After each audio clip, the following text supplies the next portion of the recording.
রবিবারে ম্যাচ খেলতে নামবে রাজস্থান রয়্যালসের বিপক্ষে কলকাতা নাইট রাইডার্স নিজের ঘরের মাঠে ইডেন গার্ডেন্সে। সেই ম্যাচের জন্য কলকাতার ক্যাপ্টেন আজিঙ্ক্য রাহানে অনিশ্চিত আছে। দিল্লির বিপক্ষে ফিল্ডিং করার সময় আজিঙ্ক্য রাহানের আঙুলে চোট লেগে গিয়েছিল।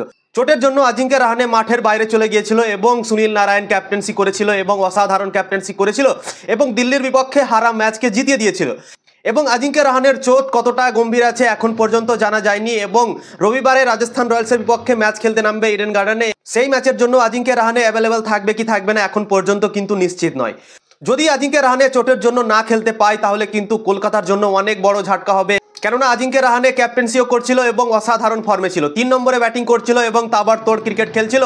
এবং সে যদি না খেলতে পারে, চোটের জন্য যদি না অ্যাভেলেবেল থাকে, তাহলে কিন্তু কলকাতার জন্য অনেক বড় ঝাটকা। এবং কেননা কলকাতা নাইট রাইডার্স ভালো খেলতে শুরু করেছে, দিল্লির বিপক্ষে অসাধারণভাবে ক্রিকেট খেললো, সবাই ভালো পারফরমেন্স করলো ব্যাটিংয়ে এবং 200-র উপরে রান করলো এবং বলিংয়ে অসাধারণ কাজ করলো কলকাতা এবং দিল্লিকে হারালো এবং পাঞ্জাবের বিপক্ষে 1 পয়েন্ট পেয়েছিল এবং লাগাতার 3 পয়েন্ট পেয়ে কলকাতা নাইট রাইডার্স এখন অসাধারণ ফর্ম মনে হচ্ছে। কিন্তু যদি আজিঙ্ক্য রাহানেকে রাজস্থান রয়্যালসের বিপক্ষে না পায় কলকাতা নাইট রাইডার্স চোটের জন্য, তাহলে কিন্তু কলকাতার জন্য সত্যি অনেক বড় ঝাটকা হবে। কেননা কলকাতার দল থেকে লাগাতার রান করে আসছে আজিঙ্ক্য রাহানে এবং অঙ্কিরিশ রঘুবংশী, এই দুটো প্লেয়ার কনসিস্টেন্ট ভাবে লাগাতার রান করছে কলকাতার দল থেকে এবং অঙ্কিরিশ রঘুবংশী একাই পড়ে যাবে যদি আজিঙ্ক্য রাহানে খেলার সুযোগ না পায়। এবং বাকি যে ব্যাটসম্যানগুলো আছে তাদের উপরে কিন্তু কলকাতার এখনো ভরসা নেই কি তারা ঠিকঠাকভাবে খেলতে পারবে কি পারবে না, এখনো তাদের উপরে ভরসা করা যাচ্ছে না, কেননা তারা পারফরমেন্স এখন পর্যন্ত ভালো করতে পারেনি। দিল্লির বিপক্ষে কিছু কিছু করে রান করেছিল কলকাতার মিডল অর্ডার ব্যাটসম্যানরা, যেমন রিঙ্কু সিং, তারপর আন্দ্রে রাসেল, এরা রান করেছিল এবং অঙ্কিরিশ রঘুবংশী এবং রিঙ্কু সিং এর মধ্যে একটা ভালো পার্টনারশিপ হয়েছিল। তো এখনো ভেঙ্কটেশ আইয়ার রান পায়নি, দিল্লির বিপক্ষেও সে ফেল হয়েছিল এবং আজিঙ্ক্য রাহানে যে অসাধারণ ক্রিকেট খেলেছিল দিল্লির বিপক্ষেও, সেখানেও তাবড়তোড় ক্রিকেট খেলে 26 রান করেছিল প্রায় 14 বলে এবং প্রত্যেকটা ম্যাচে আজিঙ্ক্য রাহানে রান করেছে কলকাতার দল থেকে আইপিএল 2025 সালে।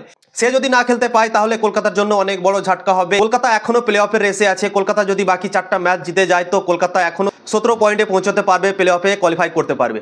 তো কলকাতাকে প্লে অফে যাওয়ার জন্য একের পর এক ম্যাচগুলো জিততে হবে। কলকাতা আইপিএল 2025 সালে লাগাতার 2টো ম্যাচ এখন পর্যন্ত জিততে পারেনি, একটা হেরেছে একটা জিতেছে এবং লাগাতার 2টো ম্যাচ হেরে গিয়েছিল, একটা পাঞ্জাবের কাছে এবং একটা হেরেছিল গুজরাটের সাথে। তো 2টো লাগাতার ম্যাচ হেরে গিয়েছিল, কিন্তু এই আইপিএলে 2টো লাগাতার ম্যাচ কলকাতা এখন পর্যন্ত জিততে পারেনি। তো কলকাতা দিল্লির বিপক্ষে ম্যাচ খেলেছে এবং জিতেছে। তো আমাদের আশা থাকবে কি রাজস্থান রয়্যালসকেও যেন হারায় এবং লাগাতার পারফরমেন্স করে এবং লাগাতার কলকাতা ম্যাচ জিতে, এবং এটা কলকাতার ফ্যানরা চাইছে। কিন্তু আজিঙ্ক্য রাহানেকে যে চোট লেগেছিল এবং সে যদি ফিট না হয় তাহলে কিন্তু অনেক সমস্যা হবে কলকাতার দলের জন্য। দিল্লির ম্যাচে চোট লেগেছিল আজিঙ্ক্য রাহানেকে এবং প্রায় 4 দিন সময় ছিল, তো আশা করছি 4 দিনের মধ্যে সে রিকভারি হয়ে যেতে পারে এবং ম্যাচ ফিট হয়ে যেতে পারে রবিবারে ম্যাচ খেলার জন্য রাজস্থান রয়্যালসের বিপক্ষে। তো দেখা যাক আজিঙ্ক্য রাহানে রাজস্থান রয়্যালসের বিপক্ষে চোট থেকে উভরে খেলতে পারছে কি পারছে না। যদি না খেলতে পারে তাহলে কিন্তু কলকাতার জন্য সমস্যা হবে এবং সে যদি খেলতে পায় তাহলে কলকাতার জন্য অনেক ভালো হবে এবং অসাধারণ হবে।